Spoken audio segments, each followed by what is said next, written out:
$20 billion. That's what Adobe just announced, that they are going to buy Figma. Crazy news. I know I'm a little bit late because it was actually happened last night at like 12 o'clock. I was on my phone. I saw someone's story and it said that Adobe was buying Figma and I was like, what? So it's super interesting. For me personally, I'm just going to give my thoughts and opinions on this. Obviously, I'm an avid Adobe user, Adobe fanboy, you know how it is. But a lot of people that I know are product designers and they use Figma a lot. I've used Figma before. To be honest, I never really got into it because I don't specialize in product design, so I never use it a lot. And so I've used Adobe XD and I've seen sort of the platforms for a while, but it's just interesting. Let's talk about the facts about this deal.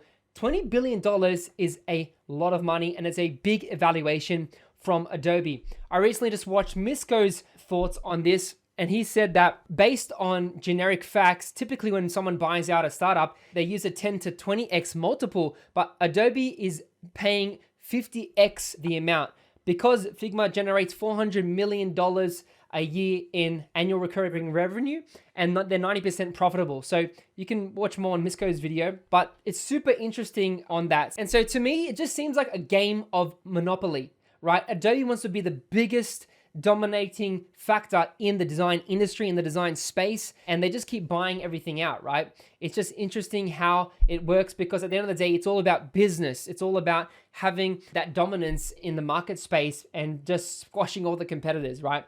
And so Dylan Field on Twitter, he did a post, as you can see here. He's the CEO and co-founder of Figma, and he mentioned some key parts that I think that should be highlighted, right? So he mentions a few things. He's keen to go ahead with it. He mentions Adobe's deep expertise and technology, and he believes that it will help Figma achieve their vision, which is really cool. So maybe they might combine their teams together, because the thing is, when Adobe or a business buys out another business, typically they're buying everything. They're not just buying one part of it. They're buying the team, the tools, the resources, everything in that. So they can leverage that and use it to build their other products. Dylan also goes on to say, we have the opportunity to include Adobe's expertise in imaging, photography, illustration, video, and 3D technology to the Figma platform. So maybe Adobe might integrate like Adobe fonts into Figma. It might become a plugin. It might be just inbuilt. They probably inject Adobe stock into there. Maybe Adobe Dimension using 3D assets or something like that. But it might dilute Figma's platform because obviously Figma is very narrow and niche, focused in the product space. So it might be a good thing, might be a bad thing. If we continue reading, Adobe is deeply committed to keeping Figma operating, and he'll continue to serve as CEO. That's kind of a good thing. So he's sticking to it. But you never know. Like, CEOs can say something and then they might change their belief system or move on later on because they get bored or they want to build something else. It just depends. Everyone's different, right? So you just don't know what's going to happen in the future. We currently have no plan to change Figma's pricing. Knowing Adobe, they're probably going to increase the pricing or get rid of free, but they will lose a lot of their customer base. And because they've got heaps of users. So let's go to Figma users. They have 4 million users on Figma, right? Just in the generic sense. So that's a lot of users on the platform, right? So they say it will continue to be free for education. So that's interesting. And so there's another blog on Figma.com, and then Adobe also has a blog as well. So if you want to go a bit deeper, you can go on that. He sees it as a huge opportunity. Once again, mentioning what we just said before about the technology. The entire Figma team will report to me. We plan to continue to run Figma the way we always have run it. We believe it's best for our community. So they really think it's a great deal. They're going to grow the business and improve upon their tools. Adobe might cut some features. We don't know. And so it might be good for the Figma community, or it might be not, because a lot of people feel like Adobe just ruins things and destroys things. And we all know Adobe has bugs and problems with their code and some of their apps crashing, Premiere Pro, Illustrator, Photoshop, whatever it is. And so they're also slow in certain areas, like getting changes done. Obviously they're not the best in the 3D space, and Adobe XD was slow as well. They were always, playing catch up in the realm of product design and UI design. So that's interesting. Now we can go to Adobe here. You can read about it. They're paying $20 billion in cash and stock, which I find interesting. So it's going to be a mix of that. But yeah, you can read more about that. But one of the things I found interesting is that recently I've noticed Adobe has been pushing Adobe Express. Now, Adobe Express is basically a free version of the Adobe apps with less features in the browser. So they're basically competing with Canva in a way.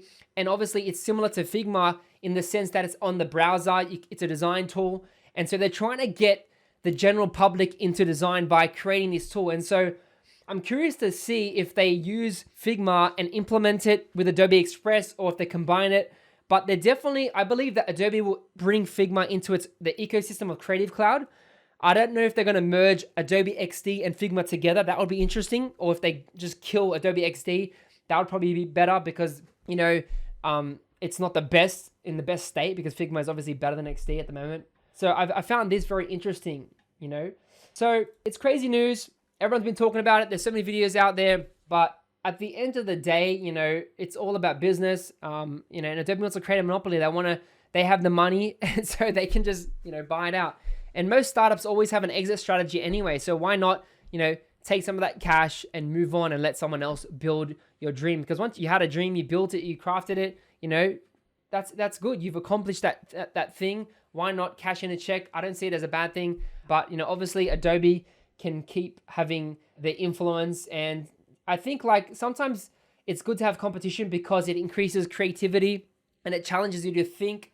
But obviously we've seen with social media, Instagram copying TikTok and YouTube copying TikTok, with all the short form videos and other platforms, Vine and Snapchat, and everyone just copying each other. And that's what we don't want to see. We want to see people creating products that are unique, that are different, that bring new features instead of everyone copying each other. So competition is a good thing, but Adobe they don't care. They just want to buy everyone out and leverage that team. They're going to leverage Figma and build their app. So yeah, I think it's interesting. To me, I'm not really affected because I don't use Figma, but maybe I'll start using it once it's in Adobe. We'll see how it goes. But that's my thoughts on that deal. It's a lot of money, and interesting to see what happens in the future. So that's my take. Leave a comment below on your thoughts. Is Adobe going to ruin Figma? Are they making the right choice by selling Figma to Adobe? Let me know in the comments your thoughts below. Yeah, hope you guys enjoyed it. I'll talk to you next time.